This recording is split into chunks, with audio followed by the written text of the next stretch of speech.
નમસ્કાર દોસ્તો, સ્વાગત છે ફરીથી મારી ચેનલમાં આપનું। દોસ્તો, આપણો આદિવાસી સમાજ આજે ખૂબ જ પછાત તરીકે ગણવામાં આવે છે। ત્યારે દોસ્તો, આપણા પછાત આદિવાસી સમાજને અને એસટી ઓબીસી એસસીને આજે આપણે જે અધિકાર અને જે હક તરીકે જે કરીએ છીએ એને લાવવામાં અને આપણો હક મેળવવા માટે ડૉક્ટર બાબા સાહેબ આંબેડકરે ઘણી મહેનત કરી અને આપણું ભારતીય સંવિધાન જેમણે બનાવ્યું એ ડૉક્ટર બાબા સાહેબ આંબેડકરના થોડાક વાક્યો અને થોડાક સૂત્રો તમારી સામે હું લઈને આવ્યો છું।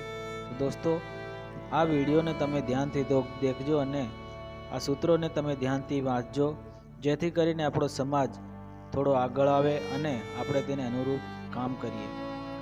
મને તે ધર્મ ગમે છે જે સ્વતંત્રતા, સમાનતા અને બંધુત્વ શીખવે છે। મહિલાઓએ જે ડિગ્રી હાંસલ કરી છે તેને દ્વારા હું સમુદાયની પ્રગતિને માપું છું। જે લોકો ઇતિહાસ ભૂલી જાય છે તે ઇતિહાસની રચી શકતા નથી। શિક્ષિત બનો, સંગઠિત બનો અને ઉત્સાહિત બનો। ધર્મ માણસ માટે છે અને માણસ ધર્મ માટે નથી। માણસ નશ્વર છે, તેવી જ રીતે વિચારો પણ નશ્વર છે। એક વિચારને પ્રચારની જરૂર છે, જેમ કે છોડને પાણી આપવું, નહીં તો સુકાઈ જાય છે અને મરી જાય છે।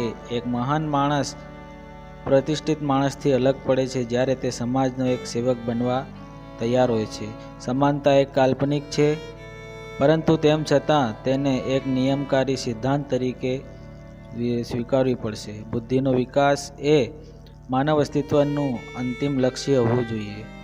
માન્યતા કાલ્પનિક હોઈ શકે છે, પરંતુ તેમ છતાં તેને સંચાલક સિદ્ધાંત તરીકે સ્વીકારવું પડશે। દોસ્તો, આ નાનકડો મારો વિડીયો જો તમને પસંદ આવ્યો હોય અને તમે આવા વિચારો, સુવિચારો અને આપણા સમાજના ઘડતર માટે અને સમાજના હક માટે લડનારા આપણા મહાન શહીદો અને મહાન માણસોની જો વિડીયો જોવા માંગતા હોય તો મારી ચેનલ લાઈક, શેર અને સબસ્ક્રાઈબ કરો, જેથી કરીને બીજા વિડીયો તમારી સામે હું લઈ આવું।